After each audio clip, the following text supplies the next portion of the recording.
Mal Di Giulio, Managing Director of Nexia Perth. Welcome to the Leap Podcast. Thanks, Zorn. Nice to be here. Great to have you. So I've got a list of things to read out about your firm that I had to write down because it wasn't easy to remember. So you're one of the top 10 accounting firms in Perth. You've got over 19 directors, 130 plus staff. Can't read anything to be factual on the internet, so fact check me if I'm wrong. No, you're right. Keep going. You've been with Nexia Perth dating back 30 years. Yep. Is that right? That's about right. Yeah. 30 years. But amongst all of that, you're also chairman of Nexia Australia. Yep. And then you've just been appointed to the Nexia Global Board. Correct. So, softball question to start. Yep. How do you manage to fit all of that in? Well, I have a good team around me for starters, so I think that's the reality of it. I've always been a great delegator, so that's another strength that I've got in my bow. But I think it comes back to the team around me. And I think just a little conversation that we were having a bit earlier around what my role is within Nexia, and I go to work every day not to do the work of an accountant. I go to work every day to grow and build an accountancy practice, and so part of that. For me is to how do we spread and learn from others, and part of being part of a network, or the benefit of being part of a network, is that we have the ability to talk to other firms in other parts of the world that are dealing with the same sort of issues that we are dealing with. We're in a friendly environment, and we can learn a lot. So I was always engaging at that sort of level. I saw the benefit of, not trying to reinvent the wheel back here in Perth, but to learn from others. So being active, talking to my Eastern States colleagues, or on an international basis, sort of took me to those roles. So you've been at this for 30 years. Yeah, I have. I mean, how does... I mean, let's not take... Like it is a long time. It's a long time, but you obviously gone from the very start of your career and you've ended up in effectively roles that are both local, national and global leadership. Yep. Did you ever think back to young Mal as the accountant and go, you don't know what's in store for you? Or was that always a twinkle in the eye of where you were headed? No, not at all, not at all. In fact, the whole way I ended up in accounting was by, I guess, a lack of my research. I finished high school and I knew I wanted to go to university. I was going through, it was Wait in those days, but going through the course listings, and I saw business. And I thought, you beauty, I want to be in business one day. So that's what I signed up for. It wasn't until I actually arrived at university that I worked out that business meant accounting at Wait. So I was there. I did it. I could do it. I could do it fairly easily, and life gets in the way when you're in uni, for sure. So I wasn't necessarily the best student, but I was able to do it. Came out of uni in '85 and joined a firm, and I joined as an auditor actually, but I was doing audits, and we were doing floats of small sort of mining companies. And in 1985, so probably 8 months after I joined, the world changed. We had the stock market crash, and so the firm I was working with was an insolvency firm at the heart of what they did. That was their biggest part. So they wanted to move me from floating companies to sinking them effectively. Okay. And it just wasn't for me. At the end of the day, I just didn't think I wanted to be in that side of things. So I left there, and I wound up in a business advisory firm. And, probably from the first minute that I sat down at that desk at that firm, I kind of worked out I didn't really want to be there. But again, it's now towards the end of the 80s, early 90s, and it's the recession we had to have. And so, moving around wasn't really an option for me. Well, I probably could if I put my mind to it. But at that point, I had a good group of friends around me, so we just stayed put. But what it taught me was that, I started to love the job. And it wasn't that I loved the debits and credits, because, I didn't. But what I loved was we were in a really privileged position that every day I'd get the phone, I would talk to the business owner, and these guys, the small business owner in my mind is Australia's hero. These guys have just laid it all on the line and just, every day go at it hustling to sort of make a living for their family, for their employees, and, they're just out there trying to, stick it to the man and do it on themselves sort of thing. So I really enjoyed that interplay and that conversation. So, that's sort of held me in where I perhaps was thinking about moving, to be honest. And then when I was about 28, I moved out and I set up my own business, and I thought, okay, I'll do this. I'll do the sort of work that I want to do, and this will be great. But I soon found out that, on my own in a room behind a computer, I was the guy doing all the work, and I kind of worked out that I didn't want to be that guy. Yeah. So, and at that same point in time, I had a friend that was working in another accounting firm, which was the predecessor to Nexia, and I had a bit of work, but I didn't have enough work to keep me, fully occupied and paying all the bills, I suppose. So Esther was her name. So I reached out to Esther, and she said, "Look, come in and we'll do some contract work, and we'll see how things go." So I went along. I met the partners, and after a bit of a conversation, they said, "Look, forget the contract. Why don't you just come and work for us? And life will be great." And I sort of pushed back, and I said, "Well, look, that's not what I want to do. I want to be the business owner. I don't want to be a manager necessarily in your business. But if you could," we worked on anyway. We came to an arrangement where I would work as the manager for 12 months, and then I would come in as a director. So I was pretty young at that point in time. Didn't really know what I was doing, to be honest. But from there, like I said, from that day onwards, I was, again, when I was thinking about what I wanted to do with my career, it was, accounting was a business I knew. Like I said, I enjoyed the interplay with the clients. So I decided that that's, what I wanted to do. So from that moment, I went to work to run the business of an accounting practice as opposed to being an accountant. Yeah. And do you think that's a unique difference? Because I mean, Nexia late last year won Firm of the Year for Nexia Global. That's 650 other firms you're up against across the world. Yep. And here's this little old Perth firm that's suddenly grown into be something that's world recognised amongst its peers, mind you, not from just a random survey. That's a pretty big recognition. Yeah. Like, is that focus on running the firm as opposed to being in the firm a big differentiator? Look, I think it's part of it. I think I think what a lot of firms can suffer from is that they become a conglomerate of consultants. So you bring, and legal firms are the same. So they'll bring, the consultants together, and they concentrate on the consulting work. And, they talk about productivity, and they talk about all the things that you actually do from a technical piece with the clients. But, and not much of the conversation goes to running an accounting practice and being, running it as a business. So you'll find most of the managing partners will be consultants in their own right, and they probably still keep a book of clients, but they still, and they try to run the business at the same time. And look, I'm not saying it's not a successful model, because there's very successful firms around, but I do think, our differentiator was that, we went to work to build an accounting business and try to tackle it that way. As far as the recognition goes, look, absolutely, it was great to have. I think, we definitely punch a bit above our weight in Perth for sure, and I think that's got a little bit to do with, our growth for sure. But we've been engaged at a national and international level for a long time. So, I've managed to put a number of our people onto different committees.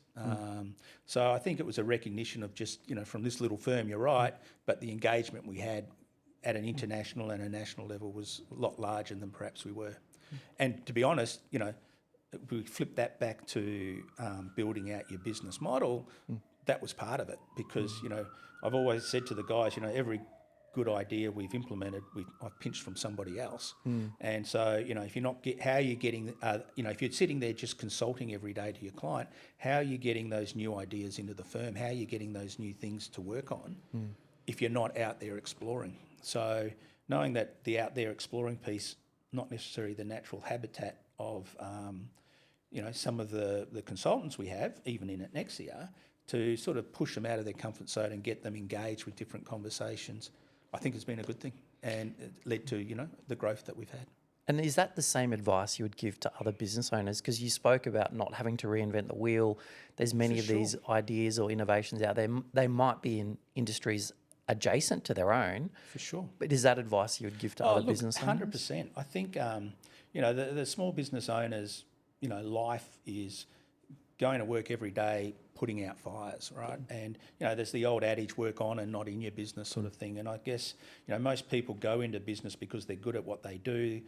They're the technician and they're doing it all day, every day. But, and it's hard for them to get the space to be able to lift their eyes and have a look at the broader picture and how that will enable them to develop their business.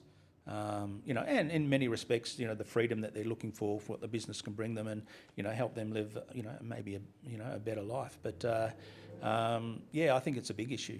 I think, we all get caught in the detail and we need to have that release. Yeah. And you spoke before about like having staff start to get outside of Nexia and the consultants start to explore. How do you think that kind of external focus now has translated into clients really wanting to work with you? I mean, you're not successful without the benefit of a team and your clients. So what do you think is translating really well that's making Nexia incredibly sticky with clients and customers and attractive for new people? Yeah, look, I think that client experience is a really important part. Obviously, I mean, it's the success of the business is how we engage with our clients for sure. So we run a few themes through our business. One of them is that we want to be a firm of now. We used to run it as we wanted to be a 21st century firm, but that's getting a bit old now. So we want to be a firm of now. So we're constantly working on how we engage with the client. We work on I've often said to clients that, if you want a once a year compliance job, that's probably not us that are going to be those sort of guys. Yes, and that's, I guess, just going back to our industry. If you think about our industry, it's everybody, everybody's operating off the same software. Everybody's dealing with the same piece of law. Everybody's dealing with the same tax return format. Everyone's dealing with the same audit format, same audit standards. So, and the focus, if you're not careful, is all about the technical piece and the work that you actually do. And I often talk to our young guys coming through and go, yeah, look, I know, they're sitting behind a desk and they're in a computer and they do feel and think that the job's all about the tax return that they're working on or the set of accounts that they're working on. And what they don't realise that's, over the other side of the screen is a family, our aspirations. They're trying to achieve something, and our opportunity is to engage with them. And yes, we've got to do the compliance piece, but the compliance piece is a necessity. And I love compliance because as a business owner and as the MD of our practice, every year, depending whether the economy's good or bad or indifferent, you still got to lodge a tax return, you still got to do an audit, you still got to do a set of accounts. So, it's just great from a point of view of the repeat business and keeping the client sticky from that respect. But what really turns the difference is, how you're building your relationships with clients. And what I, learned early on was that, when I first joined an accounting practice for starters, my ability to have interaction with the client was very limited because, I was the graduate or I was, not experienced enough to talk to the client or to write to the client. And those days you had to write because there was no email. That was all had to be done by my manager or my partner and they were the holder of the relationship. And where we've been really focused on is to, I once saw I went to a course, not a course, probably a bit of a seminar, and this guy was talking about networks, and he was talking about, network, if you had a point to a point, well, then your network was, easy to break, right? You had one point of breaking. Yeah. But if you had many points of contact across many different people, then very hard to break necessarily, or harder to break. So we went to work very early on in giving our clients, access, giving our team and our clients access to, everyone that was in the team that was working on their work. And I think the clients responded well to it. The clients know that, they don't have to just ring Mel to get an answer. In fact, they're better off ringing, Brenton or Alex, because they're going to get an answer better than they're going to get from me. Yeah. But so there was that sort of thing. So we just worked at it and work at building that relationship with client. And as I said earlier, the clients have got their head so much in their business and doing the things that they've got to do and put out the fires that they've got to put out. Is our ability was to listen, to have empathy, to understand what they're trying to achieve at a business level, and then just try to bring our knowledge to the fore and help them solve some of the problems that they had. And I think that's what clients responded to really well. If they were judging us by how well we did a tax return, well, they're going to judge us on, how cheap we do it really, because at the end of the day, they could get that tax return done anywhere. And that's probably a good segue into some of the trends that are starting to hit the accounting industry. And we talk about, lowest cost tax return. You talk about offshoring, automation, AI, these kind of things. So you've got this ability where you see nationally what's different to WA. Sure. Are there any, and then we'll flick to international, but what are you seeing different that's happening nationally maybe that hasn't yet hit WA, or you think WA is not at the same level as what you're seeing over on the East Coast? Maybe that's a better proxy. No, look, I don't think in the industry WA is behind it all. I don't think they're doing anything different over there than what we're grappling with here. I think probably the issues around the industry at the moment, are around, if we're not talking about specific services so much, but, are around, offshoring is a huge issue. AI is an issue or a buzzword, I suppose. Yeah. More than a reality at this point in time, I suppose. So everybody's grappling with those sort of things and trying to, deal with technology. Technology has changed a lot in our industry. If I think back to when I started, I was, writing out things on bits of paper and taking them to, Debbie, our computer girl, that would input them into the computer and spit me out a result. And we talk a little bit about that. I'm digressing a little bit. But we talk a lot about that at Nexia too. To go, once upon a time, the power and the value was in the compilation of the work that we did.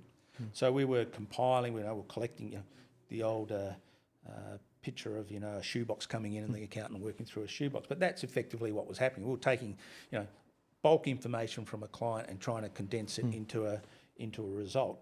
And that's where all our time was, and that's where the value was. But things have changed, and technology has changed that a lot.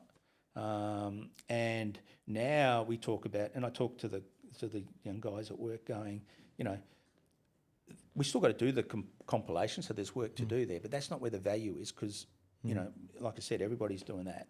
The real value is on the other side of the computer. So we talk about being behind the computer and in front of the computer. So behind the computer, you're putting stuff in. In front of the computer, we're building relationships. We're interpreting the data. So rather than compilation these days, it's the interpretation of the data, and how do I make that, what those financials are telling me, relevant to the client, and help them to make better decisions and help them to run a better business is really where we're at. So that's the digression. But the things that we're dealing with are, people coming into the industry. How do we find enough resource from a people point?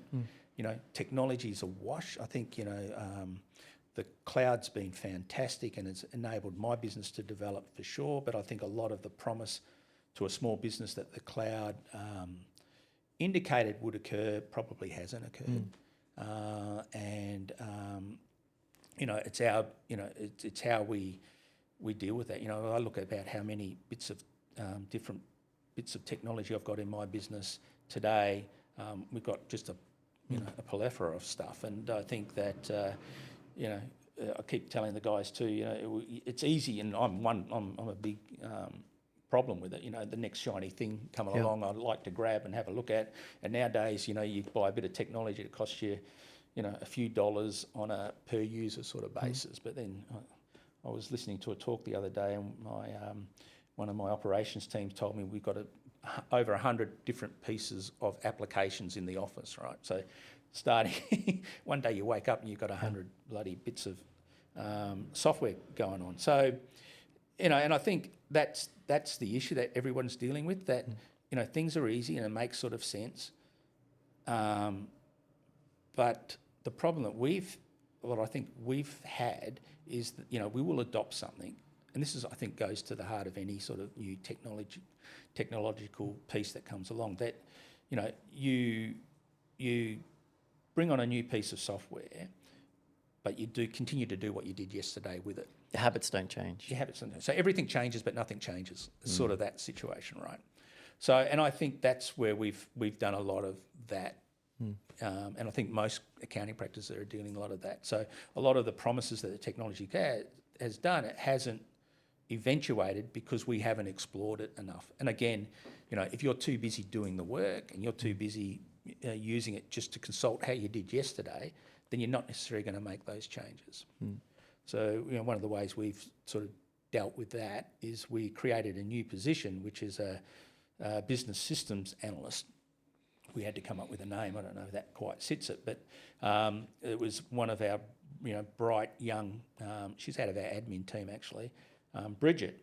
And what we've tasked Bridget up is she just needs to play with stuff. So just play with AI, play with the programs that we've got, and just work out what capability they are, talk to the team, work out what type of issues they're trying to solve, and then try to adapt and maximise the software that we do have. So, technology is a big one. Offshoring's been a huge one. We got into offshoring 18 years ago. So you were a first mover in that space. Before it was even a thing. Trying to solve the same problem that everybody's trying to solve today, where, pre-GFC, we just couldn't hire enough people to do the work that we were doing. And I guess not only couldn't we get enough people to do the work that we're doing, the team that we did have in Perth were just so inundated with stuff to do that we couldn't get to the important stuff, which is the other side of the computer, and and talking to the clients and building relationships and interpreting the data. So if we couldn't get through that, you go, one, I guess way to look at it is goes, great, we've got more work than we can poke a stick at, so that's great. I guess the flip side of that is that we're not building that relationship with the client. We talked about stickiness of clients before, is then, that's a problem. So how do we break that? And, we like I said, we moved into it all those years ago to, not because we were trying to save a few dollars on the arbitrage between the salary, but, that's a factor, was to really try to free our people up in Perth to do the work that they were supposed to be doing. And that was the basis of what we did it. And we'd been working with it for 18 years. And it really came to the fore in COVID, really, at the end of the day, when, we were able to, on a whole lot of different levels, it enabled us to sail through that period of time, in the sense of, well, for us to be able to work offshore, we needed to change our systems. Working with you guys, for example, and helping us, go to the cloud, helping us go paperless, all of those things that we weren't when we first started, and we had to quickly learn how to become. So, by the time that the issue of COVID came along, we just said, well, this afternoon we're all working from home, and we're all set up and able to do so because that was the way that we worked.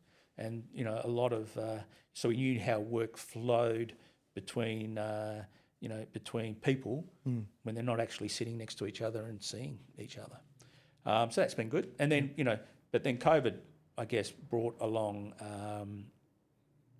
I don't know what happened, but suddenly people dropped off the planet, and suddenly no one could hire anybody. And in our game specifically, no matter whether you're in the States or you're in the UK or in Australia, this people disappeared and no one could find people. So, the offshoring piece has become very, very popular and prevalent. And we're doing ours out of India. There's the Philippines. I was talking to some people the other day that are doing stuff. They're into the States, but they're doing stuff out of Mexico. But it's an interesting thing, and I think it's going to be around for a long time, because I think ultimately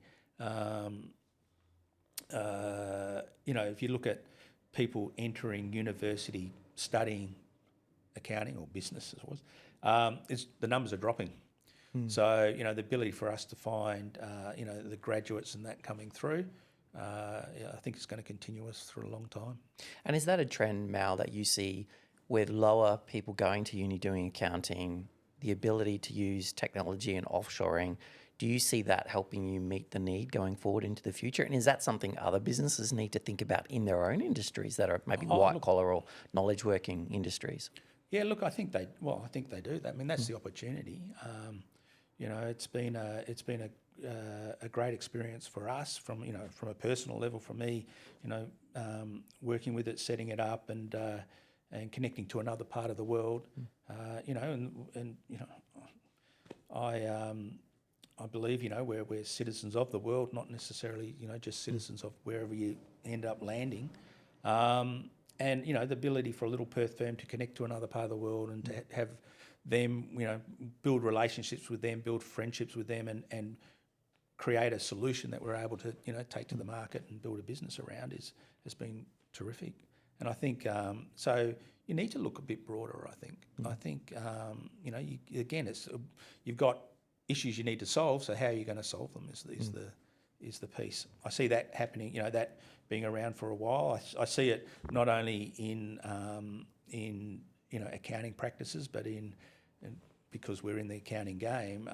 When I know clients that might be a more sophisticated client, and they might have a finance department, and they can't get the people that they need to get to do the work that they would do. Whether that's accounts payable, accounts receivable, payroll, those sort of things. How do they go forward and get that done? So we've been working on a little solution for those guys as well. Yeah. Are you able to share more about what that would look like? Because so many people can't find bookkeepers or payroll people or accounts clerks. Yeah. And it's a challenge in WA in terms of the cost and pay. It's a huge challenge. Like as I said, we've been working offshore now for 18 years. Mm-hmm. You've been eating your own dog food. You've used it yourself. Yeah. Well, yeah, 18 years we've been trying to make it work, and and the thing about offshoring, it's not easy, right? It's something that it's taken us 18 years, and we're still working things out and getting it, the model optimized. But I think we've got it working very well for us. But anybody new trying to come in it's difficult, and not only from an accounting firm's point of view, but if you're then now going to a business and going, okay, well, we could supplement some of your team with an offshore component, it's really difficult. And I think because where do you find them? You're hoping you're going to hire the right person. There's a lot of training to be done. The whole piece about working remotely with them. So our solution basically, has come up with so rather than go and hire a person and like I say, be responsible for that person, train them, responsible for the quality. We designed a process and a team that effectively delivers a piece of work for a set scope, set price scenario. So we've got a number of accountants, so a number of what we'd call pods. The pod up there will have a financial controller, and then probably 10 or so people underneath that person, ranging from senior accountants down to bookkeepers. And so when we can scope up a piece of work for a client, we will effectively that work is done by that team, and the financial controller is the quality controller. Effectively, they will ensure that the work's done in the time frame that it's meant to be done, and also in the quality that needs to be done. So your work's reviewed. It's done by a serious person with serious capability, and then so you get the result back. And doing a weighted cost across those sort of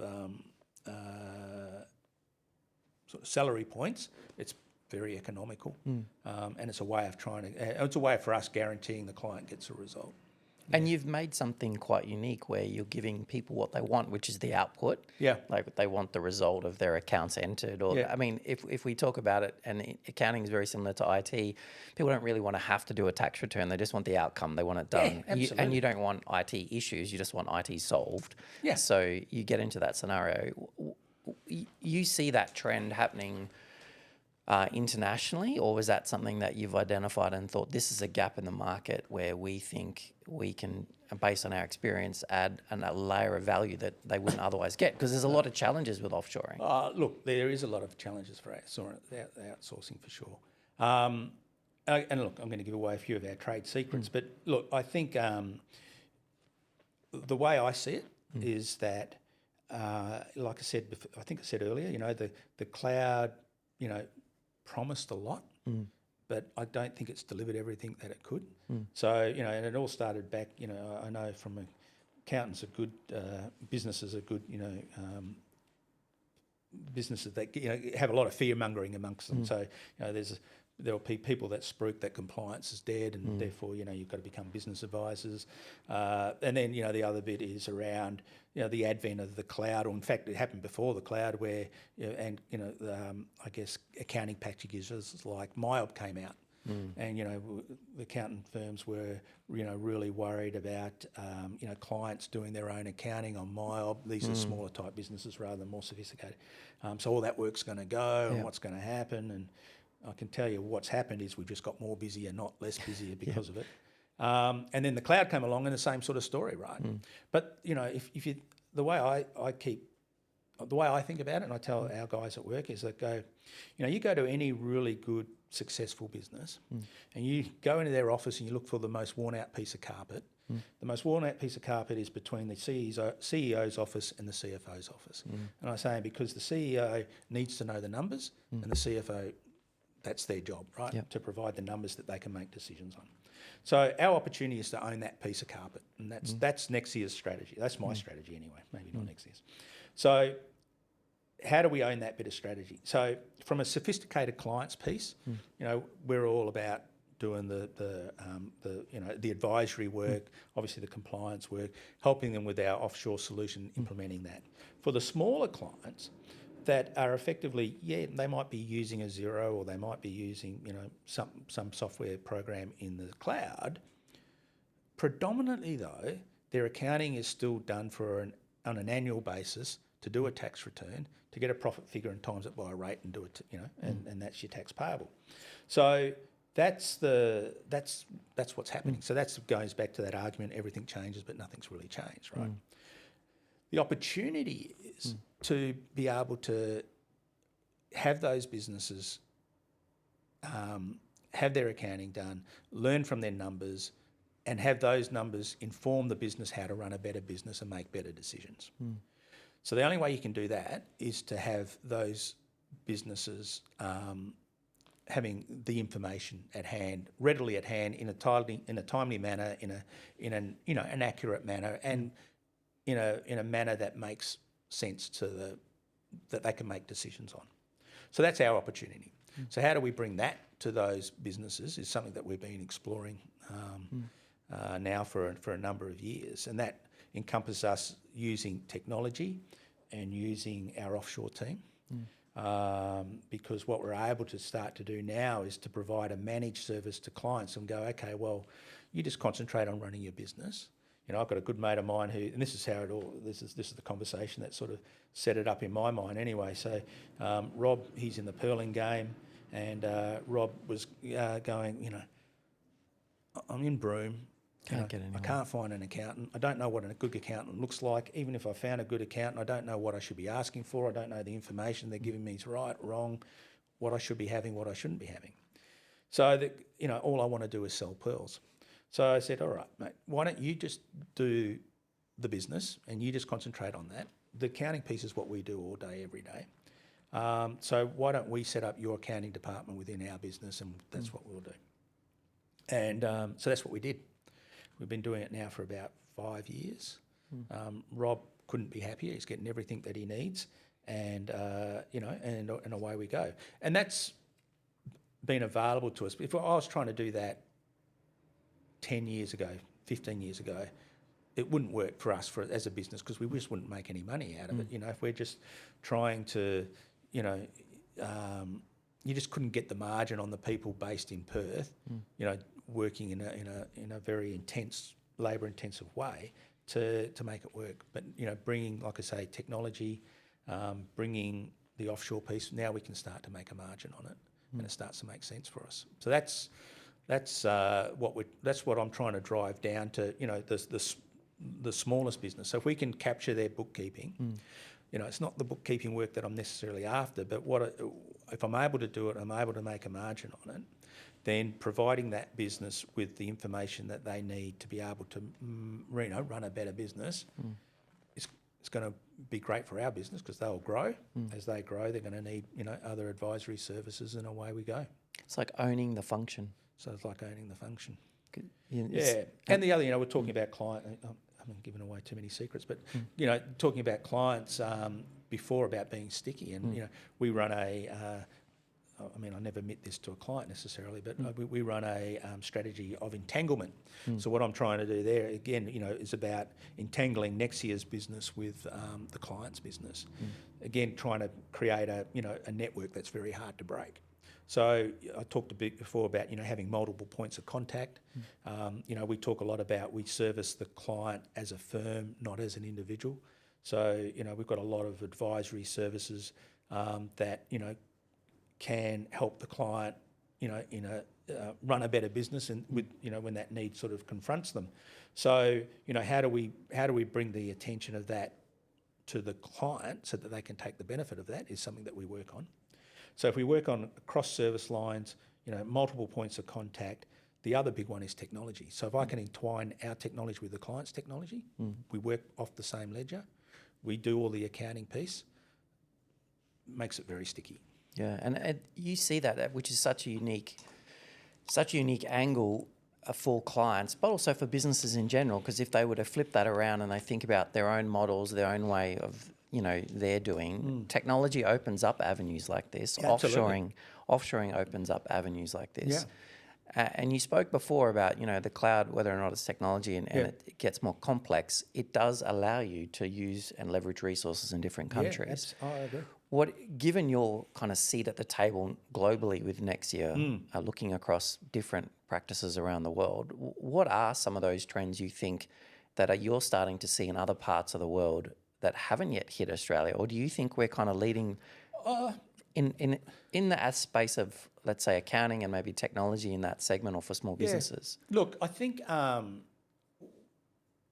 that small business piece, we're in a pretty good place, I reckon. You know, I think that you know, a lot of accounting practices around the world still are very compliance orientated. And, you know, quite rightly, there's big jobs to be done, and, you know, it's a successful business model. So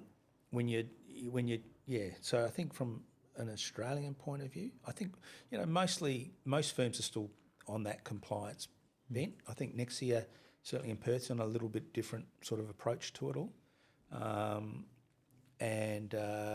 But I do know that, you know, certainly speaking to firms out of the US, for example, that outsourcing to clients, doing what I've just been talking about, is a growing business trend within accounting firms. And certainly, you know, when they were looking at, you know, a couple of the biggest growth opportunities, that was certainly one of them. Yeah, okay. And then again, you know, like I said, every good idea I've pinched from somebody else. I think, you know, when I was thinking about what we were doing here in Perth, I was talking to our firm out of the US, and they were, in fact, our firm, not the work that we're doing in India, but our Nexia firm in India out of Mumbai, and what they were doing. And they were doing a lot of work for inbound companies. So there'd be some company coming into India or coming into the US that didn't want to necessarily set up an infrastructure, and they were then doing all of the sort of infrastructure work, if you like, all the accounting work for them.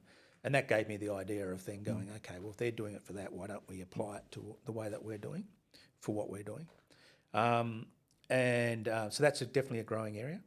The other, I think, growing area, certainly in Europe and the US, is around ESG. Okay. Environmental, you know, social and governance. in fact, the last few conferences that I've been to, it's been dominated by that sort of discussion. And Australia, it's an emerging conversation in Australia, to be honest, but one I think that's going to be more and more prevalent. So that's an opportunity, I think, for certainly accounting firms, both on a technical piece and a compliance piece again, but I think also on a consulting piece to help the clients through it. Where do you see cybersecurity? Cybersecurity now has risen at every kind of board conversation. 100%. Where do you see the impact of cybersecurity on accounting firms, and what's Nexia's approach to deal with that? Look, it's if you talk about one of those things that keep you awake at night, that's potentially one of the things that keeps you awake at night. You think about the information that we have on all of our clients. It's an issue and something that we've got to be really, really, serious about it. So, I know, well, again, working in with you guys, working in with our international body, we're certainly, putting as much resource as we can into it. And you guys are adopting a posture, like you're globally setting a standard that you want firms to measure up to when it comes to cybersecurity, which is very proactive. There's not a lot of other firms that are starting to mandate that level of cybersecurity posture. How do you see that playing out when it comes to clients evaluating you? Is that a value add that you think clients are now looking for? Look, I think it's going to be an issue that clients look at for sure. Certainly, if we're doing cross-border work. And and that's the maturing of a network on an international basis, right? Is to go, these networks are set up for different reasons. And when we first went into it, into a network, it was prior to Nexia, it was the MGI group, but it was the same sort of basis of why we went in, was to make, connections with other firms in other places. Was when our clients traded either over east or into another international market, was to have someone to point them to that they could talk to, or we could talk to, and get the advice that we needed. And that learning piece as well, as I talked about earlier, and bringing those sort of learnings back. As we've sort of matured, and as I guess Nexia has matured, and so a lot of those networks were all set up about the network itself, so finding representation in different spots. So it's a sort of dots on a map scenario, right? So we don't have someone there, we'll find someone there, and away we go. What we're now grappling with at Nexia, and certainly Nexia International, is that we've started to insist on the firms branding Nexia around the world. So prior to now, we've got some big firms, big firm in the US that's over $1 billion worth of fees, but if you went to their website, you would never know they were a Nexia firm. So we've now gone down the route of branding across the planet, again, because we want to, it's going to help each business in its jurisdiction grow, I think, having your brand recognised. But branding then brings certain issues, and quality is one of them, and cybersecurity and risk is another, right? So if you're a Nexia firm here and you're a Nexia firm there, and we're going to do business together, then the client experience needs to be the same. The ability to service the client in the way that we want the client serviced, or you need to carry the same sort of services, and you need to have assurances around the protection around the client from certainly a cyber point of view. So that's what we're trying to do. We are insisting on standards. We've got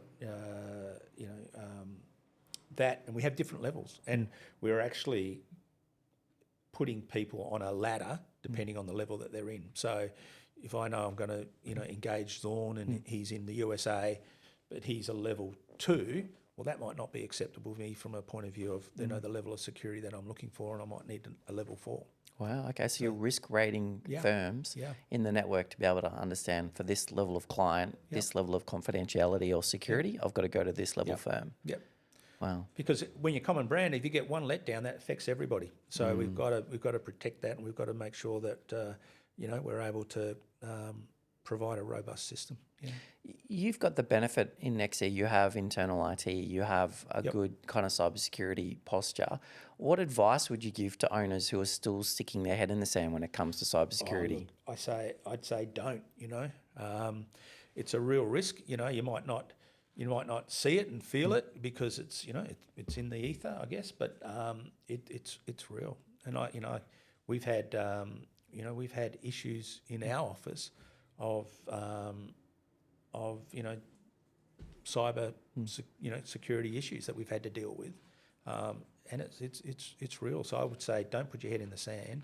It's talk to a professional, someone such as you guys. There's a bit of a plug, but I'm saying you've got to have the right advice and take it seriously. And if I was to put you in front of a room of accountants, so smaller firms who are kind of looking at what Nexia is doing, wanting to learn from you, and the first question to those firms is, some of them aren't taking cybersecurity seriously or not proactively. And what advice would you give them? They're running firms, they're looking after client data, but they're either ignoring or I would say procrastinating when it comes to cybersecurity. What advice, given your experience, would you give those other owners? It's not worth the risk. At the end of the day, your reputation is everything.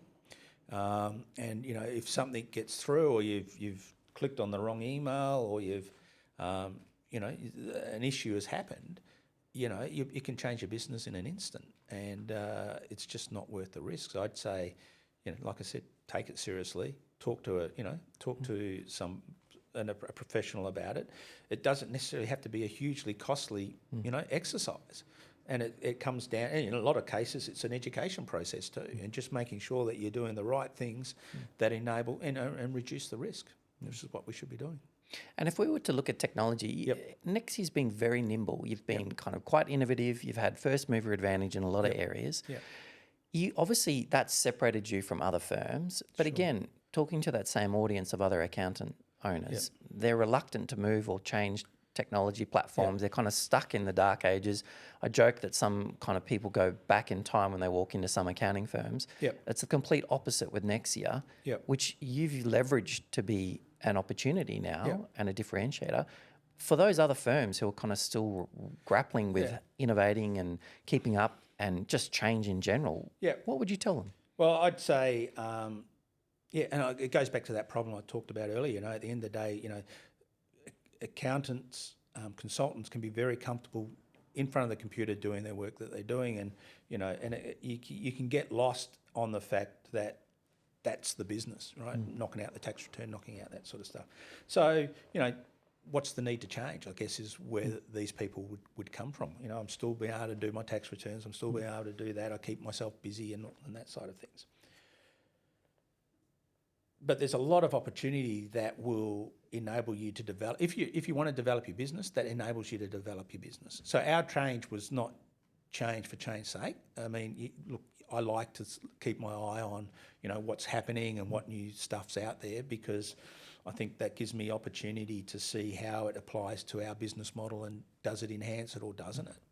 So a lot of our early adoption was to go, okay, a little bit about that ecosystem, as I said, how does Nexia work and entangle with the client on a technological level and at all levels? Well, that was the driving strategy as to why we went down the route that we did with, adopting some of that early software, because that's the situation that we're talking to. And we were talking to other software providers at the time that were, promising cloud-based stuff, but it wasn't just about the cloud. It was that integration piece and how do we actually come together, and which was the driver for it. And the other thing, the advent of the cloud and apps have brought us is that it's easy to adopt something quickly and see if it works and let it go, because it's a lot of these things aren't big investments. There's putting some users on, dealing with that piece of work, experimenting with it, and going forward, or dropping it. Like I said, we woke up the other day and I found out we had about 100 different apps in the office, and we're definitely not using all of them, and we're definitely not optimising them. But that's now the trick that we're going on to go. Okay, well, again, with Bridget, as I mentioned earlier, and her role about it, just chief experimenter, just play with stuff and find out how it works, and we will work it. How do we play it back to our business to develop it? This is where we're at. So like there's a lot of promises out there. AI, for example. I I've been to a lot of different talks on AI, how it deals with my industry. I'm still not clear in my head the role it plays. I think it will. I think there's definitely some advantages that it can be. But unless I've got the ability to explore and to play with it, I'll never really know. And someone someday will invent something that they'll go to the industry and everyone will grab hold of. But we're trying to get a little bit earlier and just trying to tweak our business model. We're seeing, as you spoke about before, having that kind of business analyst. Sometimes people call it a digital champion, like the person who gets to play or experiment with different roles. Not everyone has the benefit of a Bridget in their scenario. Where do you see that taking businesses? Does it mean businesses are going to be left behind because they're not going to have this kind of person? I mean, obviously they can partner with external companies, which is great, but having someone who knows that technology for their industry, for their business, for their situation is pretty. It's a bit of a unicorn. Yeah, look, I don't think necessarily they're going to get left behind. I think there's enough people out there developing stuff for our industry that will prove it up and people will adopt it and will take it on and get the advantages of it. Like we were really early movers on Xero. Well, now Xero's the common standard and everyone's got the advantage of it, right? What we're trying to do is take it to the next little level. So I'm more concentrated on. I think they'll get left behind. No, I think a bit like you were talking earlier. They might be not necessarily looking at how it develops their business, just looking at how they deliver what they're delivering in a easier way, maybe. So there's that opportunity. We're all about trying to create a business model. So to be able to create a business model, we need to be able to explore on the edges of how to bring that about. So that's very different. That's not just using a tool and getting productive with using a tool. That's actually having that technology power a way of doing business. Which is a big shift for many organisations. It's the approach of, I'm not going to use someone else's AI. I'm going to build my own. There's a little bit of that, right? Now, I don't think you don't want to fall down the trap of reinventing the wheel and trying to do everything yourself either. I've fallen into that trap a bit. I've put a IT development team up in our Indian office, and I've been playing around with a few apps. And I had this great idea that it'd be easy to do. I've come up with an idea. They'll build it, and we'll implement it, and away we go. Well, I've learnt software development it's hard, ain't an easy task, and takes 5 times longer than what you think it's ever going to take. But yeah, look, that's part of what we're trying to do, And there's going to be plenty of, like I said, I don't think people necessarily be left behind. There'll be stuff that's developed. It'll bring efficiencies, and people will pick up on it when they're ready to pick up on it. Yeah, we need, for those that want to explore and be a little bit, I guess, different and create a model that they see working for them. Well, then you're going to have to get a little bit more bespoke around it, I suppose. And some of that stuff still might be out there. It's just the way that you use it. It's the strategy that you have behind technology. Yeah, the strategy behind it, And that's the point with Bridget in our business is to go, we're not, well, she's not developing anything, but she's trying to maximise what's there and understand just some of the uses that we've got. And maybe something that's been developed for an audit purpose might be really good for a business advisory scenario if it, handles the tasks that we're trying to do. And if you're talking to new graduates who are in accounting degrees at the moment, like what advice are you giving them in a world with offshoring, with AI, with cloud?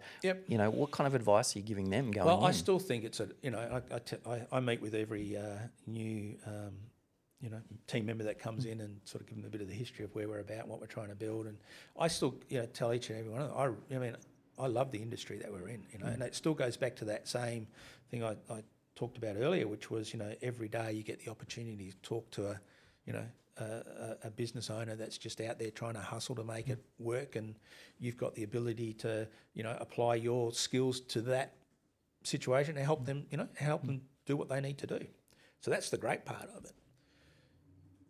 And I don't subscribe that people coming out of university are signing up to do tax returns for the rest of their days or do an audit for the rest of the day. So what our model is to talk to them about that in front of the computer piece. So if you really want to build your career, it's not about putting stuff into the computer. It's about interpreting the data, making it relevant, telling the story of the financials to the client, building that relationship, and helping the client achieve what it is that they want to achieve. So my view would be, and my conversation is concentrate on that stuff. Yes, there's going to be a period of your life that you've got to put into, do the stuff that you need to do, and it is about a tax return and it is about accounts, but think about the bigger picture and think about what we're trying to do, and your opportunity is to do that. Yeah. And it's an exciting place to be. Yeah, and do you feel that as well? Because it seems to align with that's not going to be replaced by AI. The work you do in front of the computer, those relationships, that advice piece is not going to be. I mean, people do fearmonger around AI taking over their jobs. Look, they fearmonger over. I mean, compliance is dead. AI is going to take over your job. Like I said, when I first started, I was filling out bits of paper and taking to the computer person to put it in, and getting the tax return typed up and back to me and all those. And things change, and that's okay. Things are always going to change, and they're going to. As I said before, the value shifts, and the value isn't about putting the numbers on a sheet of paper to get it into a computer anymore. That's gone.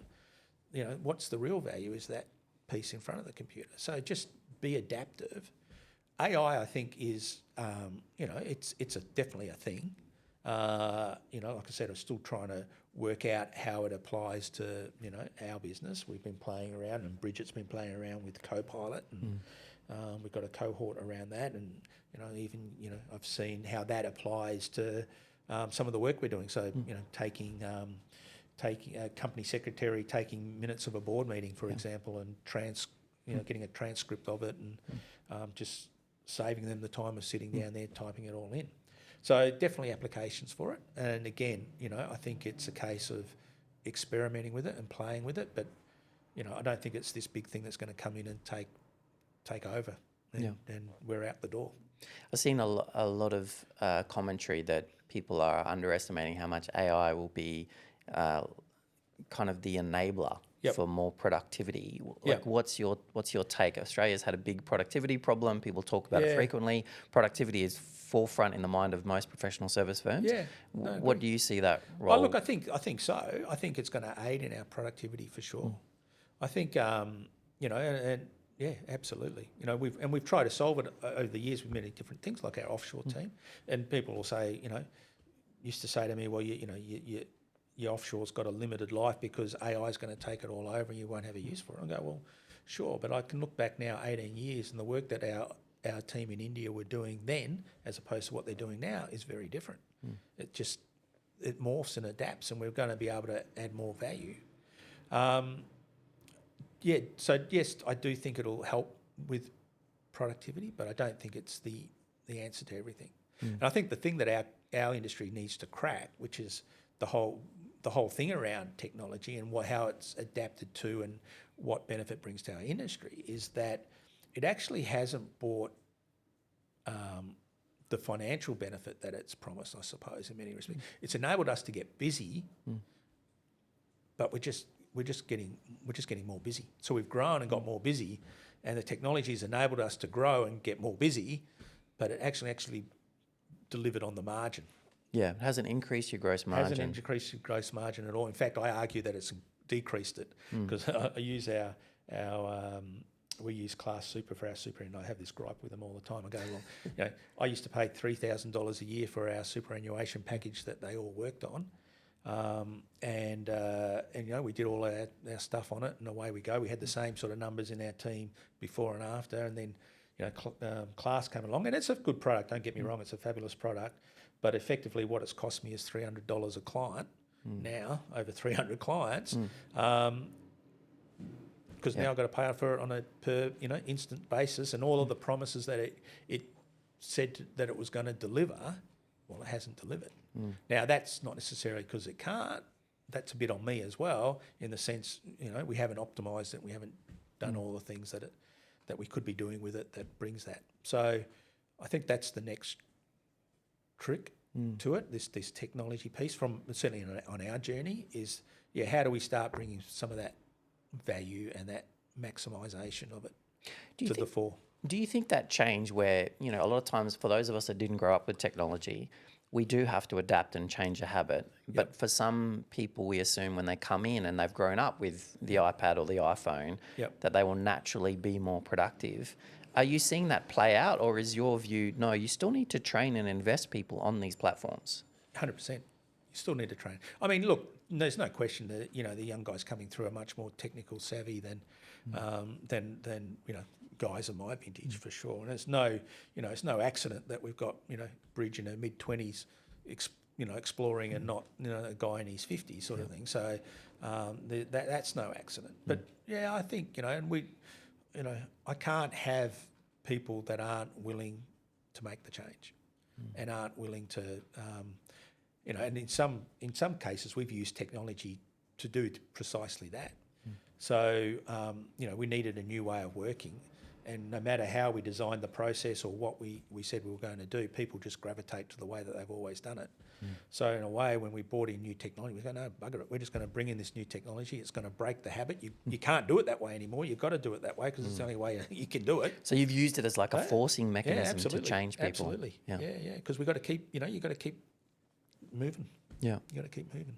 And if you were to like just crystal ball, like what do you think the workplace of the future is going to look like? There's a lot of conversation around hybrid work, technology, AI. Like if you were to just a crystal ball, Mal, you get access to a lot of look, kind of it's scenarios. an interesting conversation, right? Because you know the whole, and you know, I guess COVID was really the catalyst of that conversation to a large extent, and you know, with the whole work from home piece.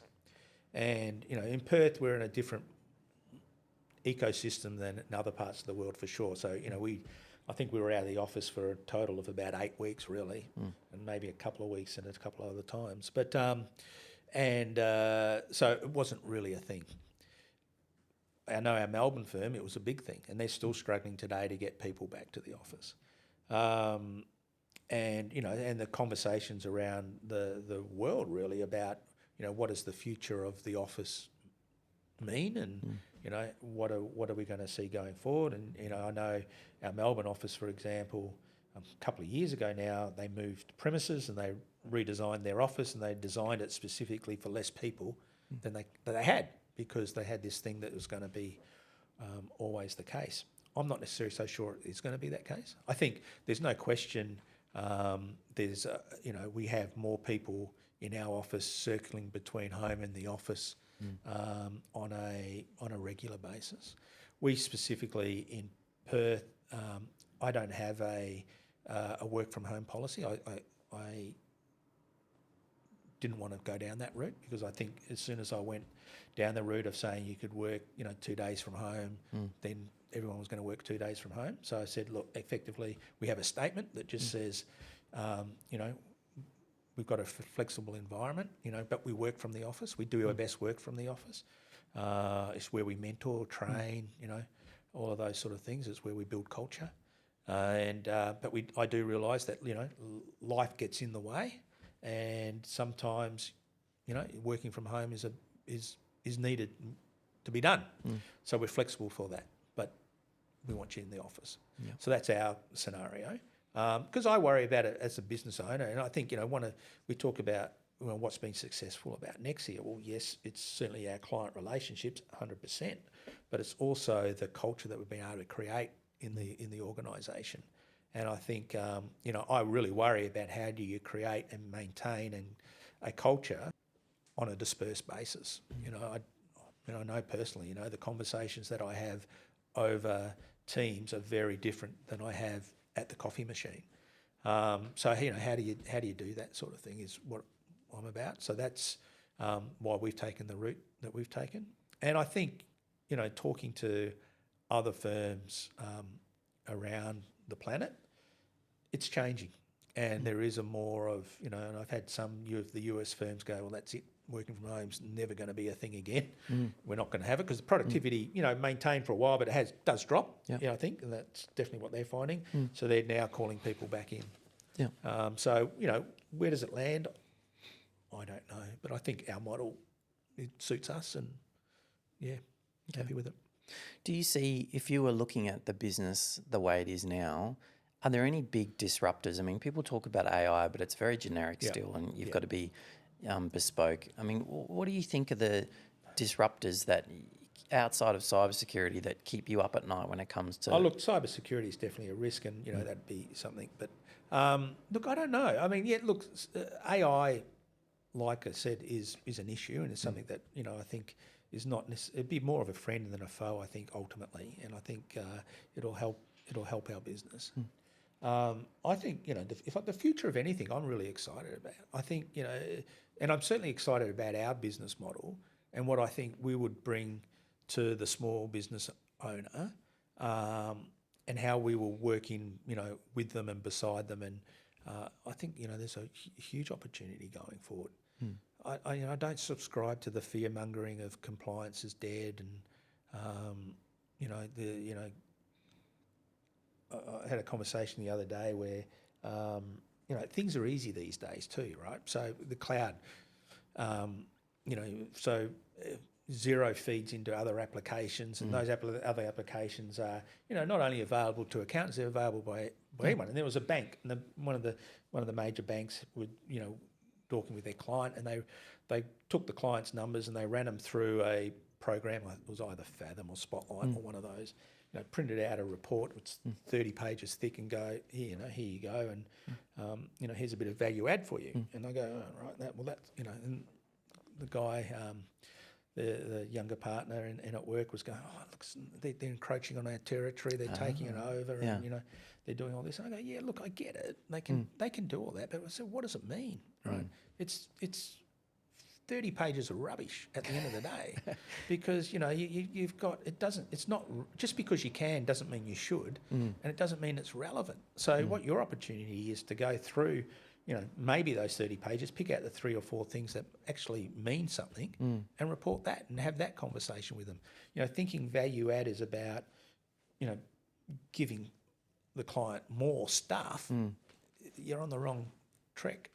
So I don't see I don't see it being any major game changer. In fact, like I said, I see a lot of opportunity, and I think going forward, our biggest service line and our firm in Perth will be an outsourced managed services accounting practice for a business that wants to plug into a finance system.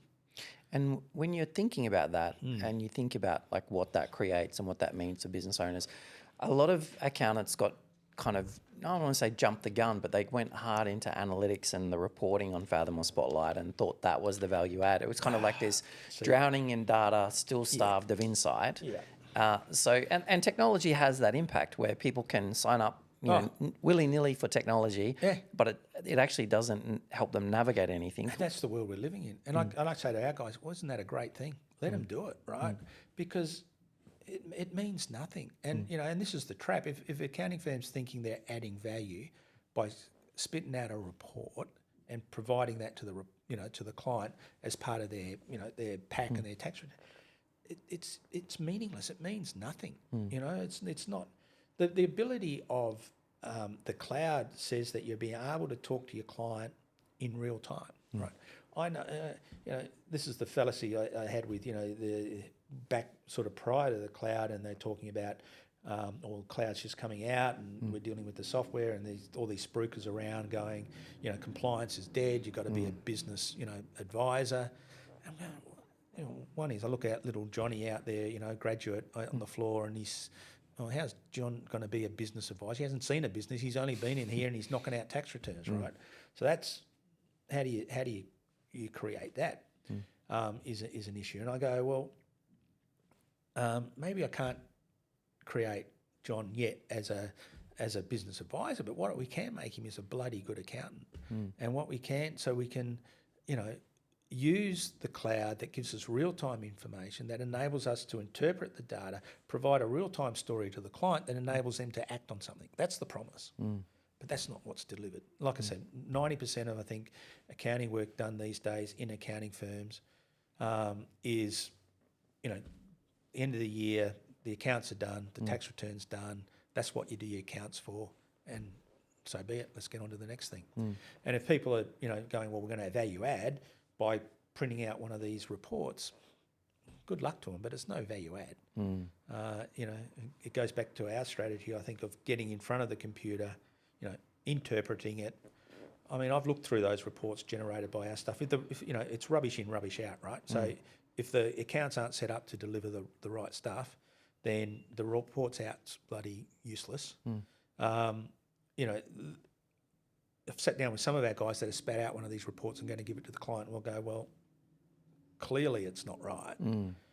And, tell me what it means. And if you can't tell me what it means or tell me how it applies, why are you doing it? Do you think that is that kind of linked to the analogy where people say just because you have a hammer doesn't make you a carpenter? 100%. And I think, and look, I get it. The industry's trying to find, value add and trying to define what value add is. And this is a lazy man's version of capturing value add, I think.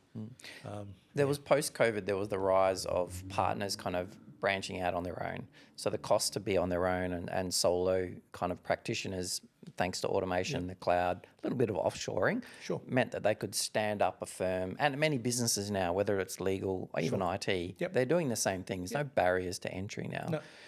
So people saw this kind of gig economy expand into professional service firms. What do you make of that trend? Oh, look, again, good luck to them, right? I think there's an element of that that's going to be fine and people are going to gravitate to perhaps. But again, what are you in the business of doing? If you're going out setting up to do, the tax work or the legal work for clients and you're happy with doing that, then that's fine.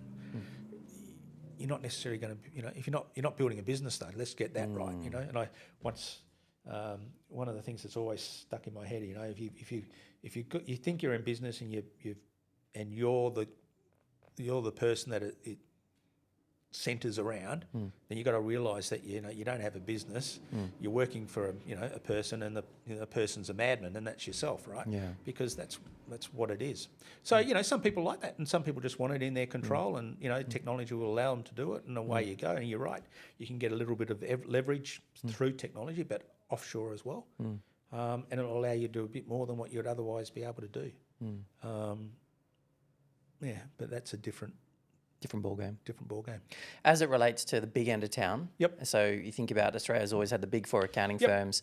They've built big technology consulting firm divisions now, AI, cybersecurity practices. They're kind of expanding out. They're almost kind of the Bunnings of the industry now. What do you see the role now for mid-sized firms like Nexia, where you kind of coming up and out manoeuvring those guys because you're much more nimble and faster?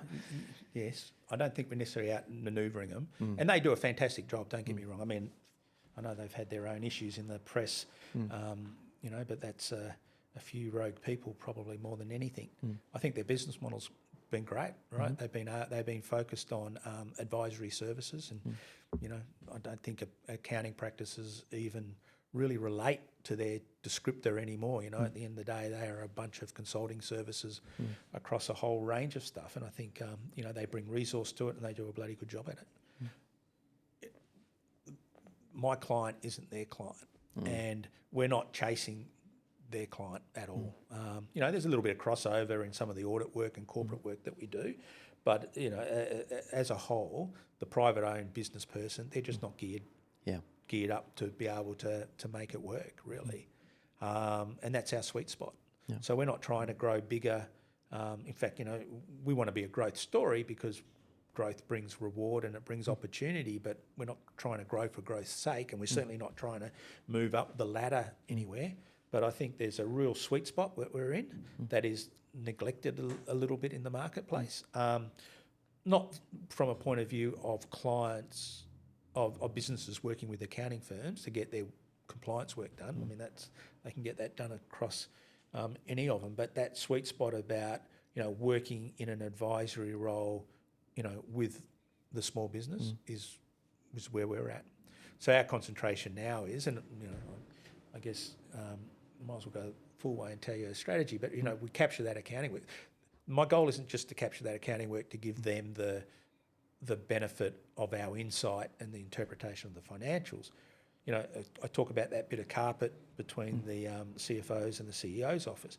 Well, if we're the CFO sitting on all of those businesses, CFO, we understand what the client needs when they need it to deal with the issues that they've got. So we're building our advisory services out to feed off that identification and building out capability in those areas. So we have that accounting compliance piece, but really now our focus is on the advisory services, still built around that small business. You as a leader in that space, Mal, and the firm and the team, you've always been very focused on planning and strategy, and even from an IT perspective, you've planned and had a good strategy. Yeah. Like that has not been what everyone's approach has been when it comes to technology or their business in general. Sure. So you always seem to believe in having a good model, a good strategy, a good plan. Others kind of, it's fly by the seat of the pants. What would you say to those when it comes to planning around strategy and technology in general? I guess it's, I come to work every day to build an accounting business. So we're looking at it from that perspective, not looking at it from the work that we're doing. And so how do I do more tax returns? How do I do more audits and grow in that way? That's the basis, and that's the difference, I think, ultimately. I mean, there's still growth in, there's plenty of growth in compliance. There's plenty of growth for firms around, expanding their services. Your opportunity, I think, is to look at your model and how you actually, deliver and what it is that you're trying to do. So that's been our difference. Yes, we focus on it. But I can tell you, we don't have a business plan. I don't have a business plan. I don't necessarily believe in business plans, but I believe in the thought process that you go through to sort of define what your model is and what you're trying to do. The critical thinking. The critical thinking part, and to go, okay, my best bit of advice I got, and I've held forever, and I tell all the young guys coming through, is when I was a graduate from a firm, and Peter Rowe was was the director partner, and Peter was just a fantastic guy, real lateral thinker, and anyway, he sat me down one day and he said, "Mel, look, there's only 3 things that you need to be doing with your time." He goes, 30 of your time should be doing the work. 30 of your time should be talking to the client and building the relationship and talking to your team and mentoring them. And he said a third of your time should be sitting at your desk, feet up on the table, looking out the window, wondering where this thing's going to go. He says, because if you look around you, no one else is doing it. And he's right. No one else is doing it. That's the strange thing about a professional services practice, is that they don't build it by strategy. They build it. It grows by just doing more stuff. In my view. Yeah. And I think we talk about the big 4, and obviously it's not everybody. It's just it's probably more an observation of the mass rather than specifics. But the big 4 grow it by strategy. They understand what they're building out. And then there are other firms too, other examples. Obviously, we're just one of them. You've had like a long history, if you look back, where you were speaking before about kind of giving a report to be fed into a computer with the lady to do, and so, but you've always adapted to technology. Yeah. Why has that been the case? Why have you been someone that's not been stuck in the past? Because you could have been, but why have you always adapted to technology? Because of the promise of what it could bring, even if we didn't fully realise that promise. And even if even when you've had disappointments, though, you've still marched forward. Yeah. It doesn't mean that the strategy's wrong. It just means what you didn't work. Yeah, that's basically it. So if you're still, you're still holding what it is that you're trying to achieve, then you're going to probably fail more times than you succeed. But you just got to keep adapting. You just got to keep playing on the edges, I think. And if we were sitting in front of a couple of people asking, you said before, these kind of business owners, and you talked about your mate and broom. Yep. And like he's sitting there trying to evaluate who to choose from an accounting firm or a partner in that space. Like, what would you share with them? Like, how does someone even begin? There's a lot of owners now, they don't know if they're getting the right accounting advice, the wrong accounting I agree. advice. I think, and that's been a real travesty of our industry. So we've just undersold our value to, we've sold it as once a year tax return and audit guys, and that's what we do, right? So we sell it on the compliance piece, and like I say, I don't undersell compliance. I love compliance, but it's not the main game in town. It's a way to get to the main game in town, but it ain't the main game in town. And I think unfortunately, that's what's happened. And most business owners will go to an accountant with the expectation that they're going to get their tax done, they're going to get their accounts done, and that's what they expect. And I know way back when someone was telling me that this business, and it might have been run by a marketing mob or whatever, that they were effectively representing a business, talking to other accounting firms, and they were talking to them about some business advice. Well, out of the number that they rang, 90% of the answers came back as tax advice, as opposed to interpreting the issue and then coming back as a tax issue, as opposed to what the actual advice question was being asked. And I think that's the problem. We've just, as an industry, that's what we've become, and I think that's a real sad. No, it's not a sad place. I mean, like I say, you can build a very successful business from it, but I think it's a sad place if a business is needing more or wanting more. Because being a business owner, it's a lonely place. Well, you're a business owner, right? You know, and I look along amongst my contemporaries too, and the number of the things that I deal with, and I talk my friends around that don't have the same issues and don't deal with the same stuff that we got to deal with day in, day out.